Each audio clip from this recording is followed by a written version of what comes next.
আমার সমস্যা আমি তো ব্যানারে লিখেছি বাবা, আমার সমস্যা আমাকে তারা মেরে ফেলতে চাচ্ছে, আমাকে বিভিন্ন রকম আমাকে হয়রানির শিকার করছে, এমনকি বাংলাদেশের কোনো জায়গাতেও আমাকে জায়গা জমি কিনতে দিচ্ছে না।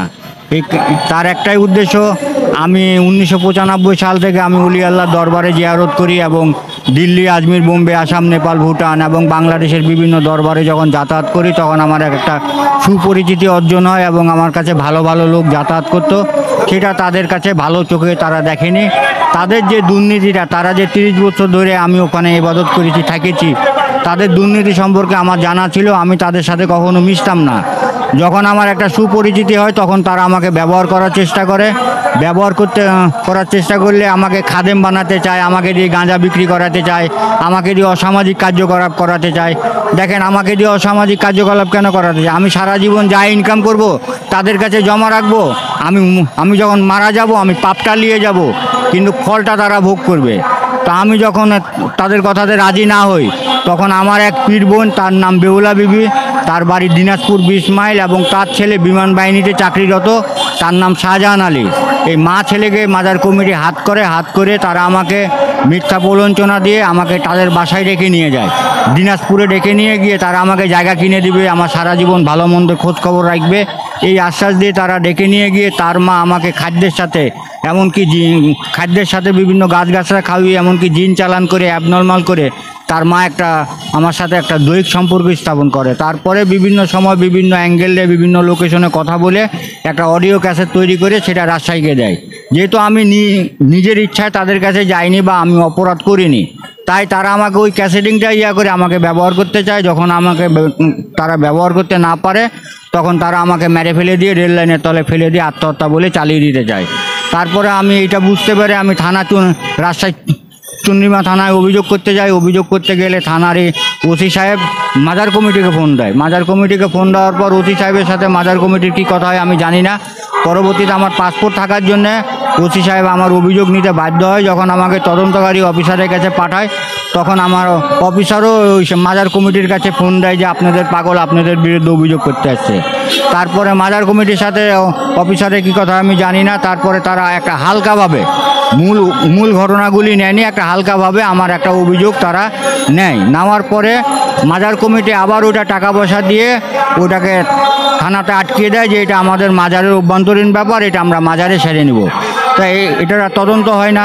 পরবর্তীতে তারা আবার ওই পীর বোনকে দিনাজপুর থেকে ডেকে নিয়ে এনে তাদের উদ্দেশ্য ছিল পীর বোন মিথ্যা কথা বলবে এবং পীর সাহেবেরা মিথ্যা সাক্ষী দিয়ে তারা আমাকে মান অপমান করে তারা এটা সোশ্যাল মিডিয়াতে দিয়ে আমার চুল দাড়ি কাটে আমার জীবনটা নষ্ট করে দেবে। তখন আমার এক চাচতো ভাই ছিল ঢাকার, হুমায়ুন কবির তার নাম, ঢাকার এডিশনাল আইজি, তাকে আমি ফোন দেওয়ার পরে সে থানাতে ফোন দেয়। ফোন দেওয়ার পরে তাদেরকে রাতারাতি থানাতে জমা করা হয়।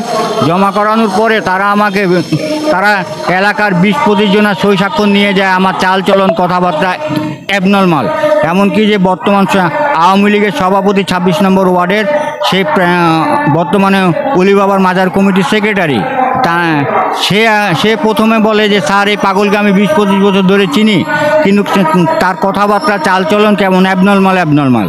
যখন এই কথা বলে আমাকে তারা পাগল, তারা 10 জন মিথ্যা দাঁড়িয়ে আছে সাক্ষী দিচ্ছে, আবার লিখিত অভিযোগ নিয়ে গেছে।